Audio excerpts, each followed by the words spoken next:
সে ছিল অসাধারণ, শান্ত, নম্র, মায়াবী। আপনার প্রতিটা কথাই মন দিয়ে শুনত। মন খারাপ হলেই বলতো, আমি আছি, ভয় পেও না। ধীরে ধীরে আপনি ভাবতে শুরু করলেন, এই মানুষটাই বুঝি আপনার জীবনের সবচেয়ে নিরাপদ জায়গা। কিন্তু আজ আপনি আয়নায় তাকিয়ে আর নিজেকে খুঁজে পান না। নিজের সিদ্ধান্ত, নিজের স্বাধীনতা, এমনকি নিজের আত্মবিশ্বাস সবই যেন কোথায় হারিয়ে গেছে। অবাক লাগছে, তাই না? কারণ সে কখনোই আপনাকে গালাগাল দেয়নি, আঘাত করেনি, বরং ভালোবাসা, কেয়ার আর অনুভূতির মুখোশ পরে আপনাকে কন্ট্রোল করেছে। এটা ভালোবাসা নয়, এটা এক ধরনের প্যাথোলজিক্যাল কন্ট্রোল। এটা হলো ডার্ক এমপ্যাথি, যেখানে কেউ আপনার আবেগকে বোঝে, তবে সহানুভূতির জন্য নয়। সে আবেগকে অস্ত্র বানিয়ে আপনাকে ধীরে ধীরে মানসিক দাস বানিয়ে ফেলে। এটার ব্যাপ্তি অনেক বিশাল। আমাদের পারিবারিক, ব্যক্তিগত বা পেশাগত জীবনে কম বেশি সবাই এটার শিকার হয়ে থাকি, কিন্তু বেশিরভাগই তাদের নিজেকে মুক্ত করতে পারে না। এর ফলে যে ক্ষতিটা হয়ে যায় সেটা কিন্তু অনেকাংশেই মৃত্যুর চেয়ে কম কিছু নয়। ডার্ক এমপ্যাথি কি? আমরা প্রায়শই ভাবি এমপ্যাথিক মানুষ মানেই ভালো মানুষ। তবে বাস্তবে কেউ আপনার আবেগ বুঝলেও সে আপনার প্রতি সত্যি সত্যি সহানুভূতিশীল নাও হতে পারে। ডার্ক এমপ্যাথি হলো এমন এক ধরনের মানসিক বৈশিষ্ট্য যেখানে একজন ব্যক্তি অন্যের দুর্বলতা ও অনুভূতি বোঝে ঠিকই, কিন্তু তা ব্যবহার করে একদমই নিজস্ব উদ্দেশ্য পূরণ করতে। এরা কাউকে মারধর করে না, আবার গালিগালাজও করে না, বরং তারা এতটাই কেয়ারিং যে আপনি স্বপ্নেও ভাবতে পারবেন না আসলে আপনার উপর তারা মানসিক নিয়ন্ত্রণ কায়েম করছে। এই মানুষগুলো যখন আপনার জীবনে আসে তখন তাদেরকে মনে হয় নিখুঁত, একজন আদর্শ প্রেমিক, সবচেয়ে যত্নবান বন্ধু, কিংবা এমন একজন বস যার সঙ্গে কথা বললে মনে হয় এই মানুষটাই তো আমাকে সবচেয়ে বেশি বুঝতে পারে। সে জানবে আপনি কি পছন্দ করেন, কোন কোন কথায় আপনি ভেঙে পড়েন, কোন অভিজ্ঞতা আপনাকে সবচেয়ে বেশি কষ্ট দেয়। আপনি যদি বাবা মায়ের অবহেলায় বড় হয়ে থাকেন, সে বলবে, আমি জানি কেমন লাগে বাবা মার অবহেলা পেলে, আমি আছি তোমার পাশে। আপনি যদি অতীতে ভালোবাসায় কোনো আঘাত পেয়ে থাকেন, সে বলবে, আমি তোমার অতীত নই, আমি তোমার নিরাপদ বর্তমান। এই টাইপের। আপনি মনে মনে এটাই ভাবতে শুরু করবেন, এটাই তো সেই মানুষ যাকে আমি এতদিন ধরে খুঁজছিলাম। কিন্তু সময়ের সঙ্গে সঙ্গে এক অদৃশ্য জাল আপনাকে ঘিরে ধরে। আপনি আর নিজের মতো করে কিছু ভাবতে পারেন না। সিদ্ধান্ত নেওয়ার আগে বারবার ভাবেন, সে খুশি হবে তো? আপনার আত্মমর্যাদা যেন প্রতিনিয়ত তার কথায় ওঠানামা করে। আপনি বুঝতে পারেন না কখন থেকে পৃথিবীর কেন্দ্রবিন্দু হয়ে গেছে সে আপনার। সে না থাকলে আপনি যেন একটি শূন্য। আর ঠিক তখনই আপনি হয়ে উঠেছেন তার এক আবেগিক দাস, যে সব কিছু বুঝেও মুক্তি খুঁজে পায় না। বাস্তব কিছু উদাহরণ দেওয়া যাক। চলুন একটা পারিবারিক উদাহরণ দিই। শামীম ছোটবেলা থেকেই খুবই দায়িত্বশীল, কিন্তু ওর মা সব সময় এক ধরনের দুঃখী অথচ কেয়ারিং ভঙ্গিতে বলে, তুই তো জানিস তোকে ছাড়া আমার কেউ নেই, তুই বাইরে বেশি ঘোরাঘুরি করলে আমি একদম ভেঙে পড়ি, তুই যদি কথা না বলিস আমার বুকটা ধরফর করে। এত মায়া, এত আবেগ। শামীম বুঝতো না ওর নিজের ইচ্ছাগুলো কোথায় হারিয়ে গেছে। ও কোথাও ঘুরতে যেতে পারতো না, প্রেম করতে সাহস পেত না, কারণ তার মধ্যে একটা অপরাধ বোধ ঢুকে গেছে। সে সবসময় ভাবতো, আমি কখনোই ভালো ছেলে হতে পারবো না যদি আমার মাকে কষ্ট দিয়ে ফেলি। তার মা তাকে কখনো মারেনি, গালিগালাজও করেনি, বরং মিষ্টি কথা আর দুর্বলতার মুখোশে সবসময় এমন একটা মানসিক ফাঁদ তৈরি করে রাখত যাতে শামীম তাকে কখনোই না বলতে শিখতেই পারেনি। একসময় শামীম তার ক্যারিয়ারে অনেক বড় একটা অফার ফিরিয়ে দিল, কারণ তার মা বলেছিল, তুই চলে গেলে তো আমি একদম মরে যাবো রে বাবা। আর শামীম সত্যি সত্যিই মনে করলো সে চলে গেলে হয়তো সত্যিই মা মারা যাবে। অথচ ওই মাই একদিন অন্য সন্তানদের সাথে তুলনা করে সেই শামীমকে অহরহে ছোট করে, বলে, তুই তো নিজের ক্যারিয়ার নিজেই ধ্বংস করেছিস, আমাকে দোষ দিস কেন? বাস্তবতা হলো, মা তার আবেগকে বিশেষ ওই সময়ে ব্যবহার করে ইচ্ছাগুলোকে আটকে রেখেছিল, মানে শামীমের ইচ্ছাগুলোকে আটকে রেখেছিল।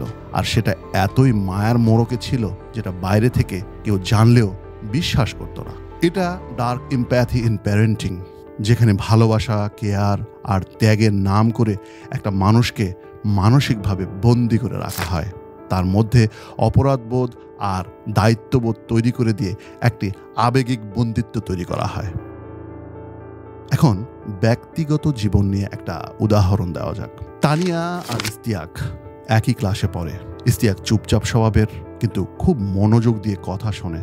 তানিয়ার পুরনো এক সম্পর্ক ভেঙে যাওয়ার পরে যখন সে একেবারে ভেঙে পড়েছিল, ইস্তিয়াকই একমাত্র ব্যক্তি ছিল যে গভীরভাবে তানিয়ার কথা শুনত এবং সহানুভূতি দেখাতো। সে বলতো, তোমার সব অনুভূতিগুলোই আমি বুঝি, আমি কখনোই তোমাকে কাঁদতে দেব না।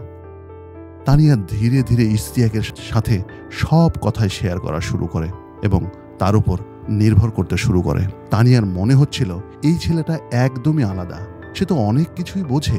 কিন্তু সম্পর্ক গড়ানোর কিছুদিন পর ইস্তিয়াক আস্তে আস্তে এমন কিছু আচরণ শুরু করলো যেগুলো তানিয়ার আত্মবিশ্বাসে সরাসরি আঘাত করতে লাগলো। সে বলতো, তোমার তো অনেক ছেলের সঙ্গেই কথা বলার অভ্যাস ছিল, জানি না এখনো তারা আছে কিনা। তোমার পোশাকটা একদমই সেকেলে। তারপর তুমি না একটু বেশি ভাব নাও, কারোর সঙ্গে ঠিকভাবে টিকতে পারবে বলে মনে হয় না। আমার সাথে একটা জায়গায় গেলে কি এমন সমস্যা হবে? তুমি একদমই সেকেলে। তানিয়া কিছুই বলতে পারতো না, কারণ সে জানে ইস্তিয়াক তো তাকে বোঝে। সে বিশ্বাস করতে শুরু করলো, হয়তো আমিই ঠিক না। ইস্তিয়াক তো এত ভালোবাসে আমায়, এত কেয়ার করে, ও যদি এটা বলে তাহলে তো কোনোভাবে সেটা ভুল হতে পারে না। ইস্তিয়াক ধীরে ধীরে তানিয়ার আত্মবিশ্বাস ভেঙে দিচ্ছিল, কিন্তু এমন এক আবেগিক ভাষায় যা কখনোই অ্যাবিউজ বলে মনে হবে না, বরং মনে হয় এটি ভালোবাসাপূর্ণ সতর্কতা। একসময় তানিয়া তার বন্ধুদের সঙ্গে যোগাযোগ একদমই বন্ধ করে দেয়। নিজেকে আগের মতো আর সাজায় না, নিজেকে লাকি মনে করে এটা ভেবে যে ইস্তিয়াকের মতো একটা বন্ধু পেয়েছে। এই সম্পর্কের আসল রূপ তখনই ধরা পড়ে ইস্তিয়াক যখন বলে, তুমি আমার কথা না শুনলে আমি তোমাকে ছেড়ে চলে যাব। এবং তখনই তানিয়া কাঁদে, ভাঙে এবং ভাবে, ওকে ছাড়া তো আমি চলতেই পারবো না, আসলে আমিই খারাপ। এটাই ডার্ক এমপ্যাথি। সে আবেগ বোঝে, বিশ্বাস গড়ে তোলে, তারপর সেই বিশ্বাসকে অস্ত্র বানিয়ে মানুষকে নিয়ন্ত্রণ করে এবং মানসিকভাবে বন্দি দশায় ফেলে দেয়। এখন পেশাগত জীবনে একটা উদাহরণ দেওয়া যাক। রায়হান একটা সফটওয়্যার কোম্পানিতে নতুন জয়েন করেছে। তার টিম লিডার প্রথম থেকেই খুবই কেয়ারিং ও হেল্পফুল ছিলেন। টিম লিডার মাঝে মাঝে বলতেন, তোমার প্রেজেন্টেশনের ফ্লোটা সেই ছিল, তুমি তো অনেক সম্ভাবনাময়, আমার মনে হয় আমি তেমন কিছুই করতে পারিনি তোমার এই বয়সে। রায়হান ভাবত সে খুবই ভাগ্যবান, এমন একটা সাপোর্টিভ বস পেয়েছে। কিন্তু সময় গড়াতে শুরু করলো আর সেই বসের মন্তব্যগুলো আস্তে আস্তে পরিবর্তন হতে লাগলো। তিনি প্রশংসার মাঝেই ছোট ছোট করে ভৎসনা করতে লাগলেন। তুমি খুব ভালোই করেছো, তবে না বুঝে এমন কিছু বাজে কাজ করে ফেলেছো, আসলে তোমার কাছ থেকে এটা আমি আশাই করি। রায়হান, তোমার আইডিয়াটা ভীষণ চমৎকার ছিল, কিন্তু জানো তোমার জুনিয়ররা তোমার চেয়ে অনেক ভালো ভালো আইডিয়া দিচ্ছে এবং তোমার জুনিয়ররা অনেক ভালো করছে, যেটা তুমি পারছো না। রায়হান কিছু বুঝে উঠতে পারছিল না। ভাবছিল, উনি তো আমাকে বোঝেন, প্রশংসাও করেন, তবে কেন যেন কাজের পর রায়হান সব সময় নিজের যোগ্যতা নিয়ে নিজেকেই সন্দেহ করত। একসময় রায়হান তার বসের প্রতি এমনভাবে মানসিকভাবে নির্ভরশীল হয়ে পড়ে, সে মনে করাই শুরু করে, উনি না থাকলে তো আমি চলতেই পারবো না। এবং যে কোনো কাজ করার আগেই রায়হান ভাবত, বস খুশি হবে তো। এমনকি রায়হান যখন একটা অ্যাওয়ার্ড জেতে, তখন সেই বস বলেছিলেন, আমি সব সময় চেয়েছি যে তুমি এগিয়ে যাও, কিন্তু তোমার কিছু বাজে অভ্যাস আছে এবং কিছু দুর্বলতা আছে, এগুলো কাটিয়ে উঠতে হবে। মানে খোঁচা এবং প্রশংসা একই সাথে, যেখানে প্রশংসার ভারটা খোঁচার চেয়ে কম। এটা হলো অফিসের ডার্ক এমপ্যাথি, যেখানে কেউ আপনার দুর্বলতা বোঝে এবং সেই আন্ডারস্ট্যান্ডিং থেকে এর ভিতরে ঢুকে আপনাকে গিল্ট, ডিপেন্ডেন্সি এবং সেলফ ডাউটে ফেলে দেয়। একজন বস বা সিনিয়র কিভাবে যে সহানুভূতি দেখিয়ে অধীনস্থদের আত্মবিশ্বাস একদম শূন্যতে নামিয়ে আনতে পারে, এটা শুধু তারাই ভালো বুঝবে যাদের সাথে এমনটি ঘটেছে। এখন কিছু বৈজ্ঞানিক তত্ত্ব, ব্যাখ্যা এবং মনস্তত্ত্ব নিয়ে একটু আলোচনা করা যাক। সাইকোলজির ভাষায় ডার্ক এমপ্যাথরা সাধারণত নার্সিসিজম, ম্যাকিয়াভেলিয়ানিজম ও ইমোশনাল ম্যানিপুলেশন এর মিশ্রণে তাদের এই কৌশলটি প্রয়োগ করে। ইমোশনাল ইন্টেলিজেন্স থাকলেও তারা কখনোই অন্যের ভালো চান না। তারা বোঝে কিভাবে আপনার বিশ্বাস অর্জন করে আপনাকে নিজের স্বার্থে ব্যবহার করতে হবে। 2019 সালে একটি গবেষণায় দেখা গেছে, যারা ডার্ক এমপ্যাথি ট্রেইট ধারণ করে তারা মানুষকে খুব ভালোভাবে বুঝতে পারে, কিন্তু সেই বোঝার ক্ষমতা তারা ব্যবহার করে কন্ট্রোল, গিল্টি ফিলিং, এমনকি ম্যানিপুলেশন করার জন্য। এইসব মানুষ অনেক সময় এত স্মার্ট হয় আপনি বুঝতেই পারবেন না যে তারা আপনাকে ধ্বংস করছে, কারণ মুখে সবসময় ভালোবাসার কথা। এখন আসুন কিভাবে রক্ষা পাবেন এই ফাঁদ থেকে, এটা নিয়ে আলাপ করা যাক। আপনি কিভাবে বুঝবেন আপনি ডার্ক এমপ্যাথের শিকার? নিজেকে কিছু প্রশ্ন করুন। আপনি কি বারবার নিজের দোষ খুঁজছেন? আপনি কি সবসময় নিজেকে ছোট মনে করছেন, আর সেটা বিশেষ কারো কথার দ্বারা নিয়মিত প্রভাবিত হয়ে? আপনি কি মনে করেন বিশেষ কাউকে ছাড়া আপনি একদমই অসম্পূর্ণ, আর সেই বিশেষ কাউকে কি আপনি কোনো কিছুতেই না বলতে পারছেন না? আবার এমন কিছু ঘটছে যে বিশেষ কিছু আপনার সাথে ঘটলে সেই ব্যক্তির সঙ্গে শেয়ার না করে থাকতেই পারছেন না? তাহলে আপনি হয়তো একজন মায়াবী বিষাক্ত মানুষের ফাঁদে পড়েছেন।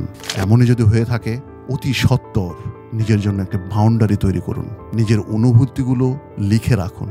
দেখুন কে আপনাকে ক্রমাগত সন্দেহ ও অপরাধ বোধ বা দুঃখে ফেলছে। নিজেকে প্রশ্ন করুন, এই সম্পর্কটা কি আপনাকে ভরসা দিচ্ছে নাকি ভিতর থেকে ভেঙে ফেলছে? আর সবার কাছে মন বা পেট উজাড় করে সবকিছু শেয়ার করা থেকে বিরত থাকুন। মনে রাখবেন, কেউ যদি খুব ভালো বোঝে তাতেই সবকিছু শেষ নয়। আবেগ বোঝার সাথে সাথে যদি আপনার আবেগ বা ইচ্ছার প্রতি সম্মান না থাকে, সেই বেশি বোঝা লোকটাকে নিয়ে ঠান্ডা মাথায় কিছুক্ষণ ভাবুন। নিজেকে ভালোবাসুন প্রাণ ভরে। আমরা ভিডিওর একদম শেষ প্রান্তে, আপনি যদি এই ধরনের কোনো ঘটনার শিকার হয়ে থাকেন তাহলে ভয় পাবেন না। সচেতনতা ও আত্মবিশ্বাস দিয়েই আপনি বেরিয়ে আসতে পারবেন এই ধরনের টক্সিক এমপ্যাথদের হাত থেকে। ভিডিওটি যদি আপনার জন্য উপকারী হয় তাহলে লাইক দিন, কমেন্ট করুন। আপনি কি এমন কারো মুখোমুখি হয়েছেন? তাহলে বন্ধুবান্ধবদের সাথে শেয়ার করুন। মায়ার ফাঁদে পড়ার আগে চোখ খোলা থাকাই সবচেয়ে বড় বুদ্ধিমত্তা। আজকের মতো এ পর্যন্তই। সবাই ভালো থাকুন। ধন্যবাদ।